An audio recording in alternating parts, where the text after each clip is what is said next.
বিশ্বাস করতে কষ্ট হচ্ছে, বিশেষ করে ব্রাজিলের যারা সমর্থক রয়েছেন তারা এখনও কি ঘুমাতে পেরেছেন কিনা আমরা কিন্তু নিশ্চিত না।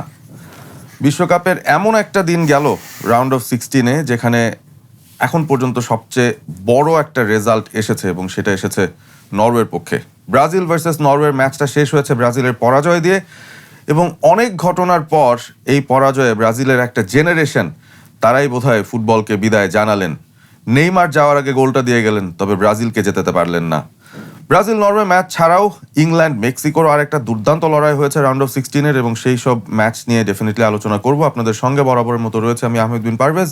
আমন্ত্রণ জানাচ্ছি ওয়ালটন স্মার্ট ফ্রিজ প্রেজেন্টস ড্রিবলিংয়ের আজকের পর্বে একজন বিশেষ অতিথিকে সাথে পেয়েছে এবং ইন্টারেস্টিংলি আমার মনে হয় ব্রাজিল দলটা তারা যদি তাকে পেতেন মাঠে হয়তো গোল পরিশোধ করে তারা এই ম্যাচে হয়তো ফিরেও আসতে পারতেন নরওয়ের এগেনস্টে। আপনাদের সঙ্গে পরিচয় করিয়ে দিচ্ছি তপু বর্মন, বাংলাদেশ জাতীয় ফুটবল দলের ডিফেন্ডার এবং গোল স্কোরিং ডিফেন্ডার, সেটা আলাদা করে মেনশন করা লাগবে।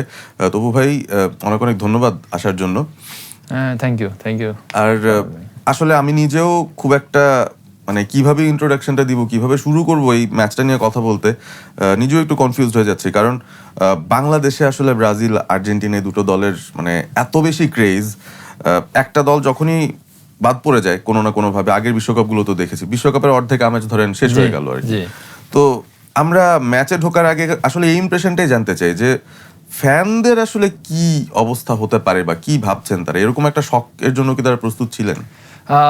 ফর মাই অপিনিয়ন আমি আসলে বলবো যে না, কারণ বাংলাদেশের মানুষ, আমি যদি বলি যে 50-50 বা 60-40 সাপোর্টার আর্জেন্টিনা ব্রাজিলের হয়তো একটু কম, কিন্তু আর্জেন্টিনা এখন জেনারেশনে আর কি অনেক পছন্দ করে, স্পেশালি মেসির জন্য বা নেইমারের জন্য হয়েছে। কিন্তু এত তাড়াতাড়ি আসলে এটা ডিসঅ্যাপয়েন্টেড এবং কেউই আসলে এক্সপেক্ট করে নাই ব্রাজিল নরওয়ের সাথে হারবে। আচ্ছা যাই হোক, রেকর্ড আগের অনেক সময় অনেক রেকর্ড ছিল, 4 ম্যাচে 2তে হেরেছে, 2টাতে ড্র করেছে, কিন্তু এইবারের ওয়ার্ল্ড কাপটা আসলে আমার কাছে ব্রাজিল টিমটাকে খুবই ব্যালেন্স লেগেছে। আপনি যদি বলেন যে মরক্কোর পর থেকে তারা কিন্তু ভালোই খেলেছে, তারা গোল করেছেন আপনি যদি দেখেন, তো সেই ক্ষেত্রে আমি বলবো যে এটা একটা শকিং রেজাল্ট আমি মনে করি, স্পেশালি বাংলাদেশের মানুষের জন্য যারা কিনা ব্রাজিলকে অনেক ভালোবাসে। ইভেন দো আমি দেখেছি মানুষের খুবই খারাপ অবস্থা, এত ইমোশনাল, এত কান্নাকাটি, কিন্তু এটা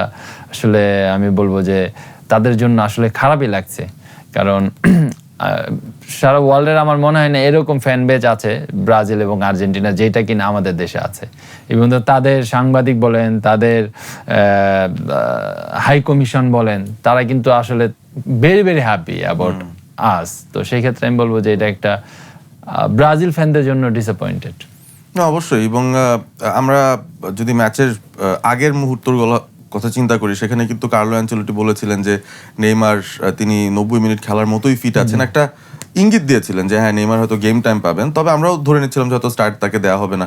রাফিনিয়াকেও আমরা বেঞ্চে ফেরত পেয়েছিলাম। সো সবকিছু মিলিয়ে মনে হচ্ছিল যে ব্রাজিল একটা পরিকল্পনা করেই নামছে নরওয়ের এগেনস্টে। তারা জানে নরওয়ে কি ধরনের দল, কি ধরনের ফুটবল খেলবে, সো ব্রাজিল সেই অনুযায়ী একটা রেসপন্স দিবে। 11-এর মধ্যে শুরুতেই দেখছিলাম মার্টিনেলিকে শুরু করানো হলো, তো ভুলের শুরুটা কি সেইখান থেকেই হলো কিনা, এবং তারপর থেকে আসলে সিকোয়েন্সিয়ালি কি দেখলেন ম্যাচে? না আসলে আপনার নরওয়ের জন্য থ্রেট কারা কারা ছিল এটা অনেক ইম্পর্টেন্ট। আপনি স্পেশালি বিনিকে তো 1 নম্বর পজিশনে ধরতে হবে। আসলে এরকম লেভেলের প্লেয়ার এগেইনস্টে যখন আপনি খেলবেন তাকে রেসপেক্ট দিয়ে খেলতে হবে, যেটা আমি বুঝি অ্যাজ এ প্লেয়ার।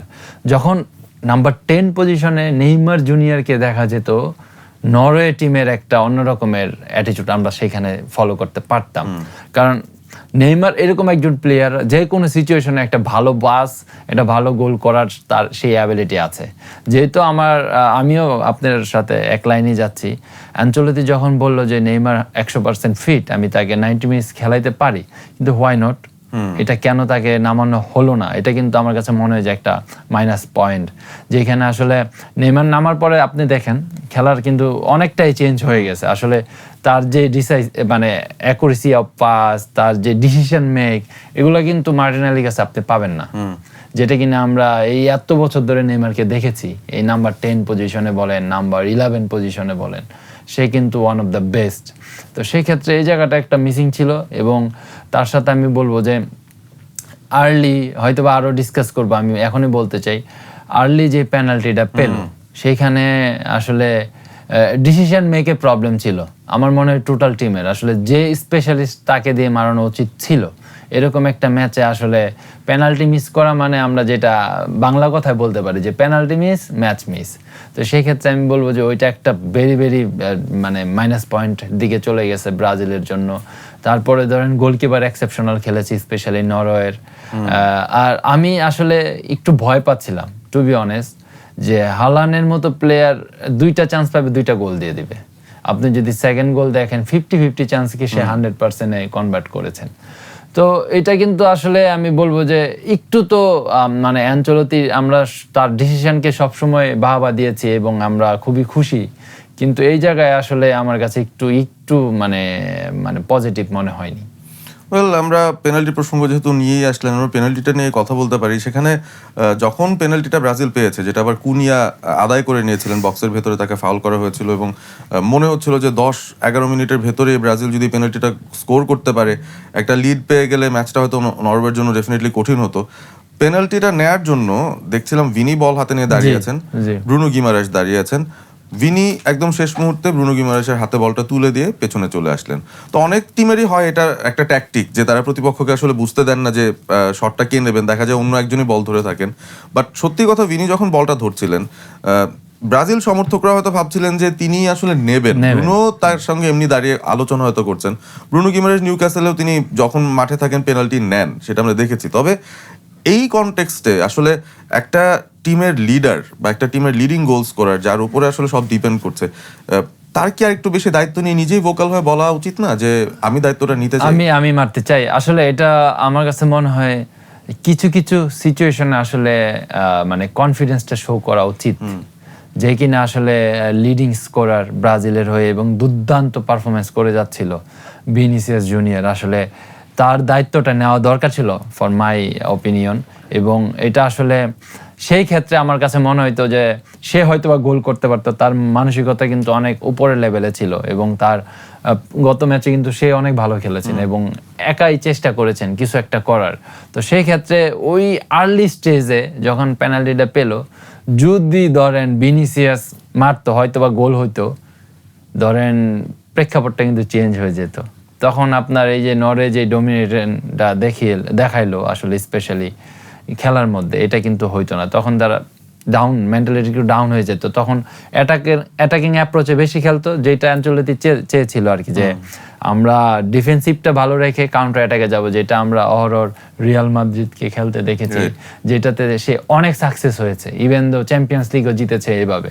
কিন্তু আমার মনে হয় ফার্স্ট হাফে কিন্তু ক্লিক করেছিল। আপনি দেখেন স্পেশালি অডিগর যখন 2-3টা বল মিস করেছেন, স্পেশালি কাউন্টার অ্যাটাকে কিন্তু খুব ফাস্ট মার্টিনালি, কোনিয়া, রায়ান বা ভিনিসিয়াস চারজন কিন্তু মানে 3-4টা চান্স কিন্তু ক্রিয়েট করেছে। তো এই যে তার ফিলোসফিটা ছিল, এটা কিন্তু আসলে রাইট ওয়েতেই যাচ্ছিল, হয়তো বা বল পজিশনে অনেক কম ছিল। কিন্তু আমার কথাটা হলো পেনাল্টিটা যদি গোল হতো ব্রাজিলের জন্য ওপেন হয়ে যেত আরো। Well, unfortunate. এবং ফার্স্ট হাফটা নীলেই শেষ হয়ে গিয়েছিল। তখনও আসলে মনে হচ্ছিল যে বলের উপর নরওয়ের বেশ প্রাধান্য ছিল, আধিপত্য ছিল। তারাও তাদের নিজস্ব কিছু সুযোগ তৈরি করেছিল এবং 2 গোলকিপার অসাধারণ কিছু সেভ করেছেন। নাইল্যান্ড কিছু ভালো সেভ করেছেন, অ্যালিসনকেও ভালো কিছু সেভ করতে হয়েছে। ওডেগার্ডের একটা খুবই ভালো শট ছিল, 2টো ভালো সেভ অ্যালিসনের কাছ থেকে এসছে।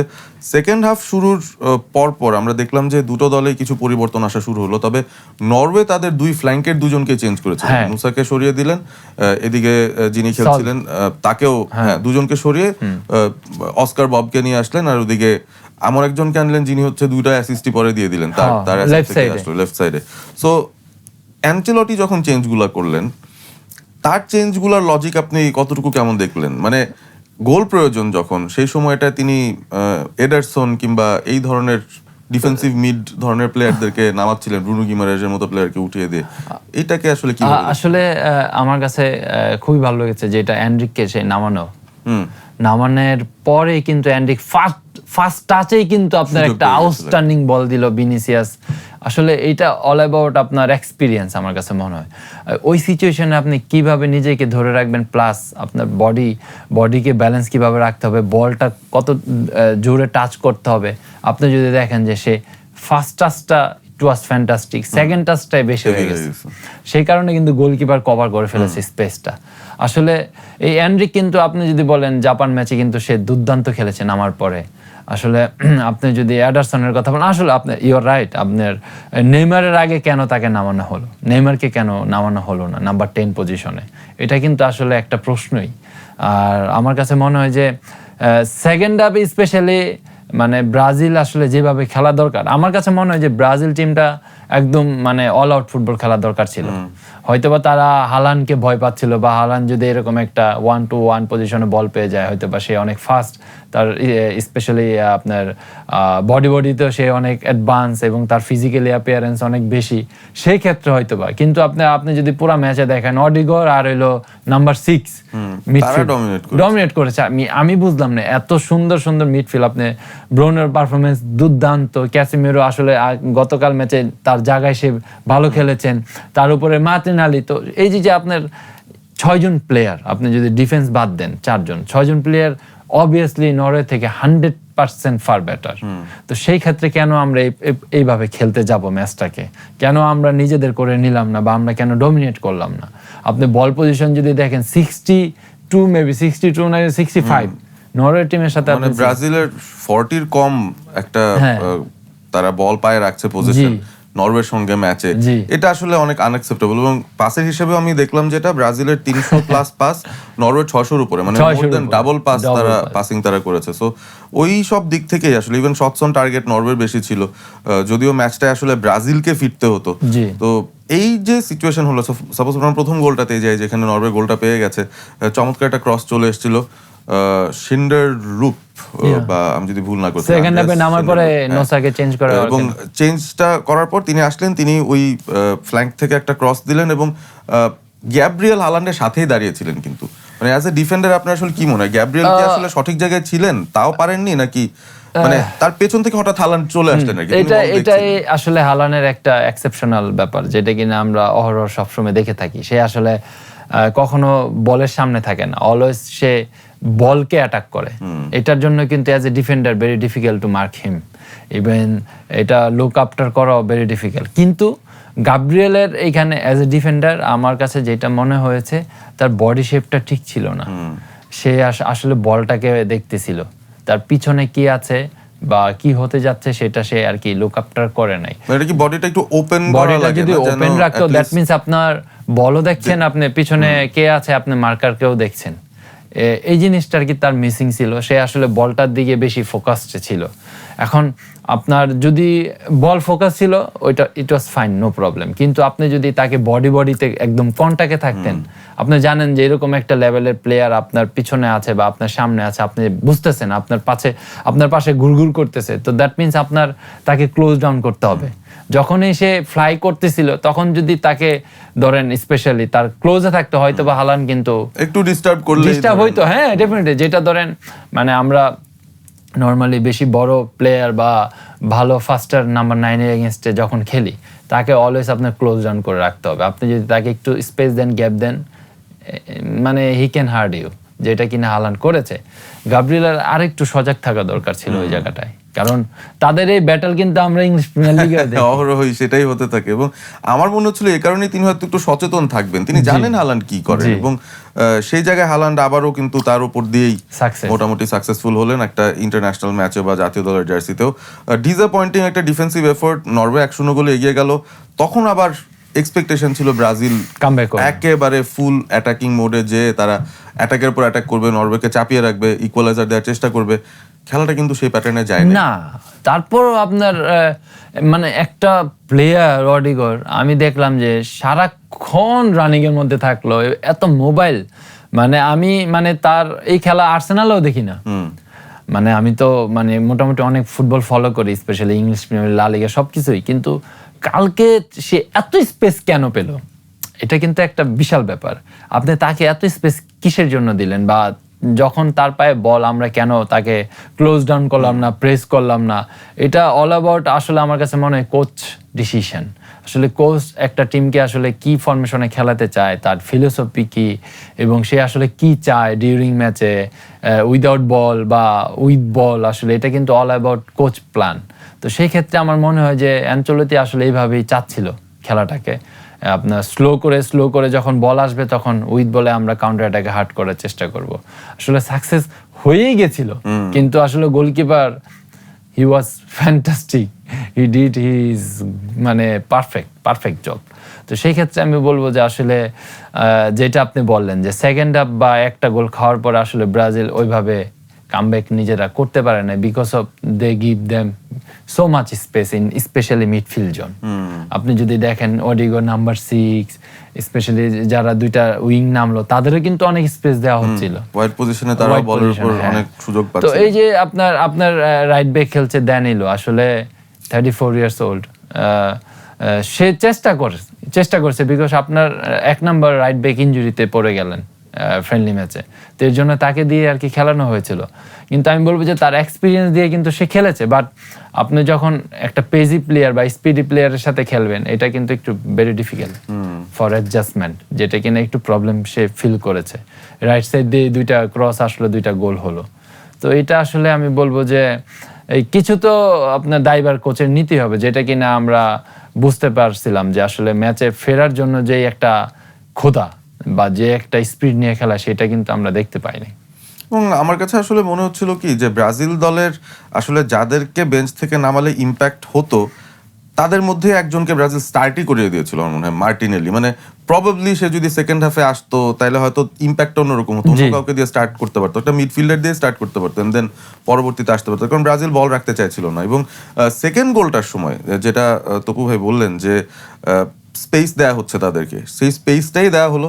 হালান্ড বলটা পেলেন, তার আশেপাশে কিন্তু কেউ নাই তাকে ক্লোজ ডাউন করার জন্য, সেখান থেকে একটা ফ্রি 2 টাচ নিয়ে তারপরে তিনি ফিনিশটাও করলেন। 120 কিলোমিটার বেগে বলটা গেছে, মানে এক স্টেপে বলটা মারলো হালান। আসলে মানে এরকম একজন প্লেয়ারকে দেখছেন আপনি, আমরা হয়তো বা একটু স্পেস দিলে আসলে তারা কতটা ডেঞ্জার হইতে পারে, ইভেন দো ইন্টারন্যাশনাল একটা ওয়ার্ল্ড কাপের স্টেজে হালান আসলে তাকে আমি নতুনভাবে বলবো না, তার জাত তো আমরা সবসময় জানি যে আসলে সে কোন লেভেলের প্লেয়ার। সে অলরেডি 7টা গোল করে ফেলেছেন, এখন আপনি টপ 3 মেসি, এমবাপে এবং হালান। তো ওই জায়গায় আসলে হালানকে এতটুক সময় দেওয়াটা উচিত হয়নি, যেটা কিনা মানে তারা দিয়েছেন। আপনি মার্কিনিয়াস ছিল, গাব্রিয়েল ছিল, পিছনে ক্যাসেমিরো ছিল, এই 3জন প্লেয়ারের এত সময় দেওয়াটা উচিত হয় নাই।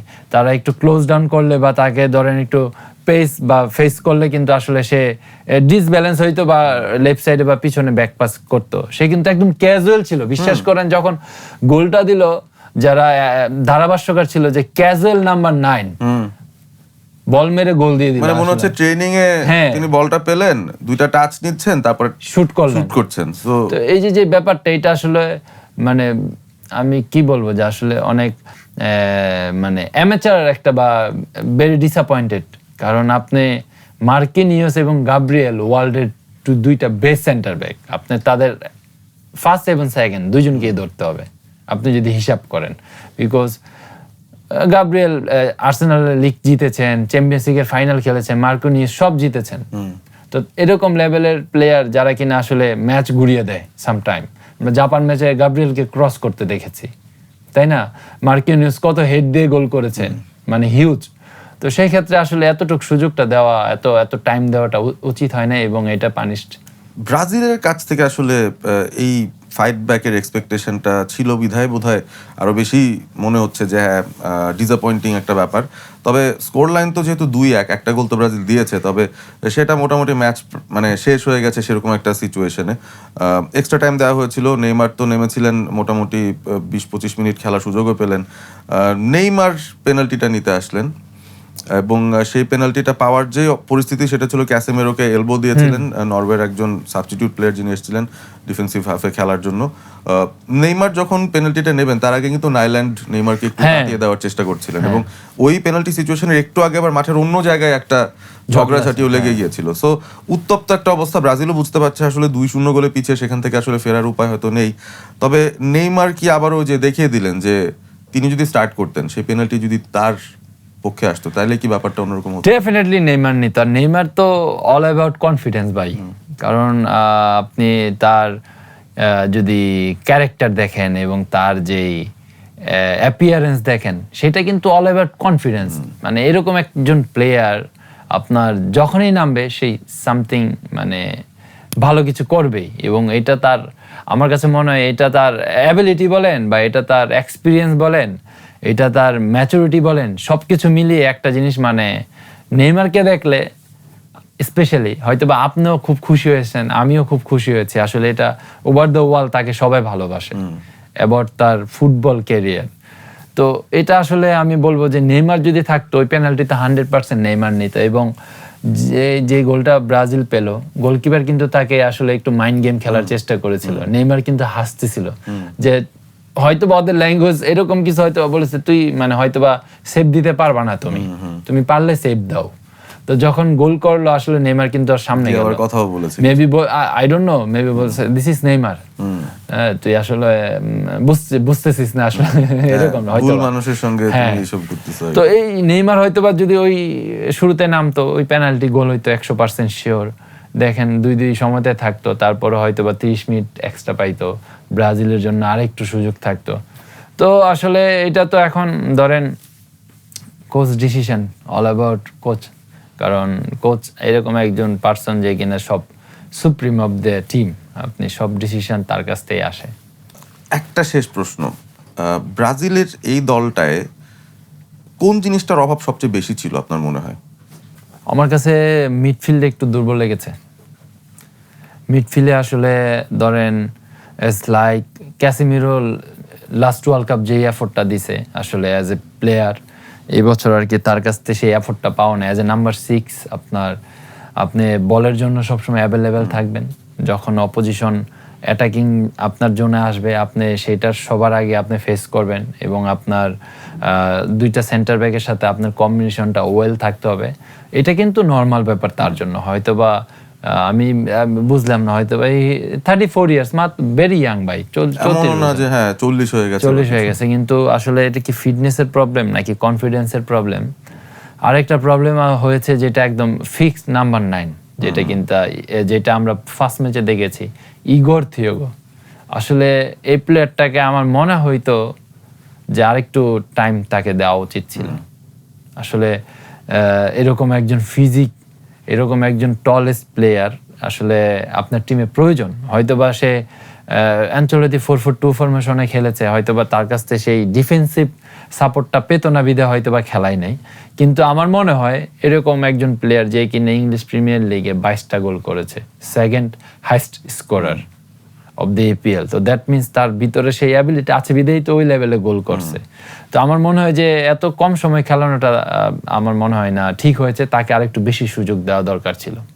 সো বুঝলাম যে একটা নাম্বার 9-এর অভাব। তো আমরা কিভাবে বলতে পারি যে যদি এই ব্রাজিল দলটায় একটা হালান্ড থাকতেন বা একটা কেইন থাকতেন বা একটা প্রপার সেন্টার ফরওয়ার্ড, তাহলে হয়তো এই ম্যাচের পরিস্থিতিটাই আসলে ডিফারেন্ট হয়ে যেত? না, আপনি যখন এরকম লেভেলের একটা নাম্বার 9 থাকবে, স্পেশালি ডিফেন্ডারদের কিন্তু অলওয়েজ মানে তাকে লুক আপটা করতে হবে। দ্যাট মিনস টেনশন এবং আপনার কনসেন্ট্রেশন 100-এর উপরে রাখতে হবে অলওয়েজ। আপনার তাকে দেখতে হবে, যেটা কিনা হালান্ড 2টা সুযোগ পেল, 2টাই গোলে কনভার্ট করলো। এরকম লেভেলের নাম্বার 9 তো মানে খুবই প্রয়োজন সারা পৃথিবীতে।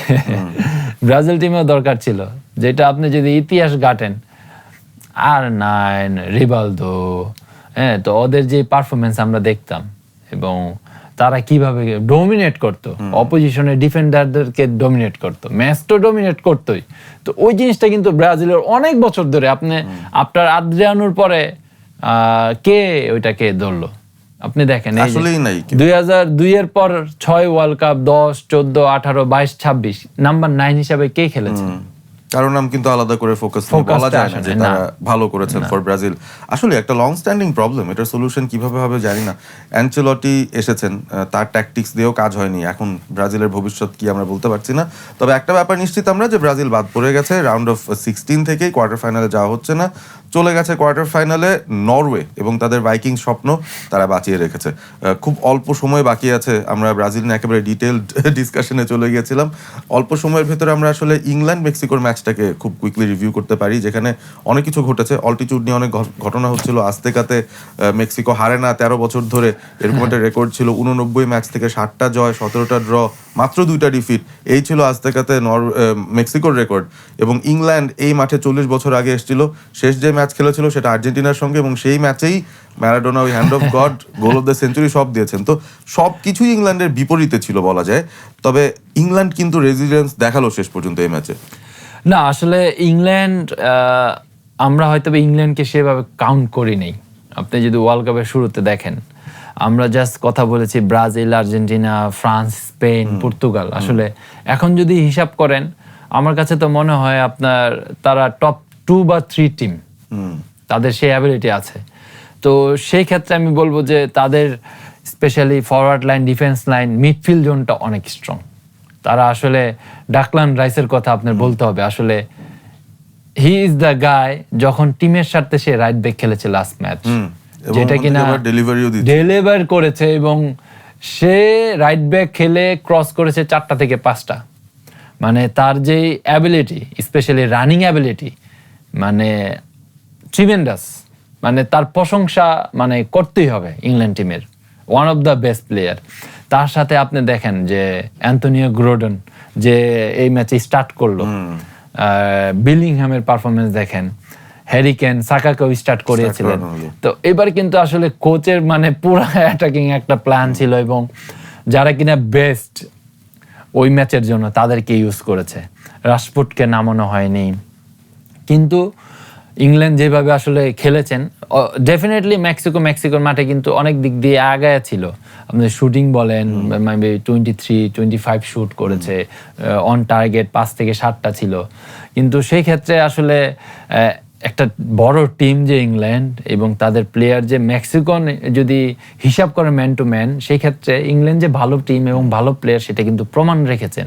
যেটা আমরা অনেক টেনশনে ছিলাম, আসলে অনেক উচ্চতায় খেলায়, আসলে ইউরোপিয়ান টিম, তার সাথে হ্যাঁ ফ্রেন্ডদের একটা যেই মানে আমরা এর আগের ম্যাচ শুনেছি যে মেক্সিকো আসলে ইকুয়েডরকে কি করেছিল, সারা রাত ঘুমাইতে দেয় নাই, এরকম একটা বিপর্যয়ের মধ্যে ইংল্যান্ডও ছিল। কিন্তু সেইখান থেকে আসলে ম্যাচটাকে বের করা, তাও আবার 10 জন নিয়ে, যে কিনা 54 মিনিটে রেড কার্ড খেয়েছেন, তার মধ্যে আপনার ধরেন 11 ভার্সেস 10 জন, এটা কিন্তু ভেরি ডিফিকাল্ট। কারণ মেক্সিকোর নাম্বার 9 যারা কিনা আপনার রাহুল এবং ওরা কিন্তু সুপার ফর্মে। তারপরে আপনার কোচের একটা ডিসিশন খুব ভালো লেগেছে আমার, আপনার স্টোনিসকে নামানো হয়েছে, কারণ ডিফেন্সটা আসলে সে সলিড রেখেছে, 4-4-1 খেলেছে। তো সেই ক্ষেত্রে কিন্তু একটা ভালো ডিসিশন। এই কোচ আমার কাছে খুবই ভালো লাগে, কারণ তার মানে সে ফুটবলটা আসলে খুব ভালোভাবে বুঝে, কখন কোথায় কাকে কিভাবে ইউজ করতে হবে খুব ভালোভাবে বুঝে। বেলিংহামের 2 গোল, তারপরে বেলিংহামের ব্যাপারে একটু যদি বলেন যে তার 2টো গোলে তার পজিশনিং এর কথা হোক, কিংবা তার রানগুলো মেক করার কথা হোক, ব্লাইন্ড সাইড করে ফেলছেন তিনি ডিফেন্ডারদেরকে। না আসলে ভাইয়া, আপনার বেলিংহাম মানে কিভাবে গোল করতে হয় আসলে সে জানে, অ্যাজ এ নাম্বার 10 হিসেবে। আপনি যদি রিয়াল মাদ্রিদে তার স্কোরিং অ্যাবিলিটি দেখেন, ইংল্যান্ড টিমে এবার হয় অলরেডি 4টা গোল করে ফেলেছেন আসলে নাম্বার 10 পজিশনে খেলে। আসলে তার জন্য এই পজিশনটা এত সুইটেবল তার জন্য। সে আসলে বল প্লেয়িং প্লেয়ার, এবং উইদাউট বল যে রানগুলা করে, আপনি যদি তার ডিফেন্সিভ অ্যাপ্রোচ দেখেন, মানে একটা প্যাকেজ ভাই, মানে বিলিংহাম একটা প্যাকেজ, এখানে কোনো তার ল্যাকিংস নাই। এটা হয়তো বা আমার সাথে এগ্রি করবেন আপনি। তার হেডিং ওয়ার্ক ভালো, তার প্লেস ভালো, তার শুট ভালো, তার ডস ভালো, তার ডিফেন্সিভ ওয়ার্ক ভালো। আমার কাছে মনে হয় এখন একটা প্লেয়ার যে কিনা আছে ওয়ার্ল্ডের, তার সব আছে, যেটা আমরা প্রতিনিয়ত এবং প্রতি ম্যাচে দেখছি। কালকে দেখেন একটা পায়ে গোল দিয়েছে, একটা হেডে গোল দিয়েছে, এবং তার পজিশন সেন্স দেখেন। হ্যারি কেনে ক্রস করছে, ঠিক আছে, 2-3 জনের মাঝখানে, কিন্তু তার বডি পজিশনটা দেখেন, তার রানটা দেখেন, এবং আপনি দেখেন তার ফার্স্ট গোল হেডেরটা, মানে কোথা থেকে এসে আপনি যদি এটাকে বলে যে ধরেন সেকেন্ড রান বা থার্ড রান, সেইটা কিন্তু ফিনিশ করেছে। তো এই যে তার সেন্স, তার এই বয়সে তার যে সেন্স, এটা আসলে আউটস্ট্যান্ডিং। এটা অনেক শিক্ষণীয়। তার কাছ থেকে আমাদের এই পজিশনে যারা খেলেন তাদেরকে আসলে তাকে লুক আপটার করা উচিত, তাকে ফলো করা উচিত। আসলে সে কিভাবে নিজেকে প্রতিনিয়ত প্রুভ করছে ওয়ার্ল্ড ফুটবলে। খুবই খুবই খুবই ভালো খেলেছে বেলিংহাম। আর তার সাথে হ্যারি কেনের প্রসঙ্গে তো আমাদের যাওয়া দরকার আমি মনে করি। হ্যারি কেন একজন প্লেয়ার, সে সামনে দাঁড়িয়ে টিমকে লিড দিয়ে যাচ্ছে এবং দলের জন্য যখন টাইট সিচুয়েশনে সে স্টেপ আপ করছে। আপনি লাস্ট 2টা ম্যাচে 3 গোল, যে 2টা গোল দিয়েছে আসলে ওই একটা গোল তো মানে one of the maybe best বা সেকেন্ড হইতে পারে যদি আপনি ওয়ার্ল্ড কাপে ক্যাবো বার্থডে প্লেয়ার গোলটা আমি 1 নম্বরে ধরবো। তারপরে যদি ধরেন হ্যারি কেনের গোল জাপানের সাথে। তো আমি বলবো যে আসলে হ্যারি কেন মানে একজন প্লেয়ার যে কিনা দলনেতা এবং তার প্রতিটা প্লেয়ারের মানে 100% ট্রু রেসপেক্ট আছে এবং তার যে কথা সবাই শুনে, এটা আসলে ইংল্যান্ড টিমের জন্য একটা বড় ব্যাপার। এবং হ্যারি কেনের 73টা গোল এই সিজনে, এখনো সিজন শেষও নেই। নকআউট স্টেজের আরেকটা ম্যাচ তারা যদি হেরে যায় ফিনিশ সিজন, যদি না হারে কন্টিনিউ করবে কিন্তু। তো এটা কিন্তু আসলে second high scorer all time Messi পরে। তো দ্যাট মিনস এই প্লেয়ারকে আপনি কিভাবে আটকাবেন? তো এটা খুবই পজিটিভ ব্যাপার, খুবই ভালো লাগার ব্যাপার ইংল্যান্ড টিমকে নিয়ে এবছর। ওয়েল, ইংল্যান্ড একটা দুর্বোধ্য কাজই করেছে বলা যায়। মেক্সিকোকে তারা 3-2 গোলে হারিয়েছে এবং কোয়ান্সার সেই লাল কার্ড খাওয়ার পরও 10 জনের ইংল্যান্ড কিন্তু মেক্সিকোকে সামহাও সামলে নিতে পেরেছে।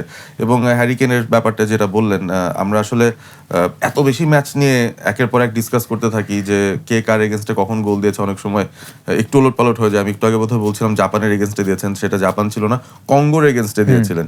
সেটা হঠাৎ করে যে মাথায় ক্লিক করলো। বাট এটাই ঘটছে আসলে, ওয়ার্ল্ড কাপ যেভাবে চলছে মাথা ঠিক রাখাই অনেক সময় অনেক অন্যরকম হয়ে যাচ্ছে বিষয়টা। অন দ্যাট নোট, আজকের মতো Walton smart fridge presence dribbling এর আজকের পর্বটা শেষ করতে চাচ্ছি। তপু বর্মন, অসংখ্য ধন্যবাদ, আপনার ইনসাইটস আমাদের সঙ্গে শেয়ার করলেন এবং আশা করি সামনেও কোনো একদিন আপনাকে আমরা পাবো বিশ্বকাপ চলাকালীন সময়। Thank you very much. Thank you Parvez ভাই। এবং সেই সাথে আগামীকাল আবারও দেখা হবে সেই আশা নিয়ে বিদায় নিচ্ছি। দেখা হবে এবং অফকোর্স আমরা কিন্তু পর্তুগাল স্পেন নিয়েও কথা বলার সুযোগ পাইনি, আমরা ইউএসএ বেলজিয়াম নিয়েও কথা বলার সুযোগ পাইনি। একবারে আগামীকাল আমরা এই দুটো ম্যাচেরই রিভিউ নিয়ে আপনাদের সঙ্গে চলে আসবো। ভালো থাকবেন সবাই।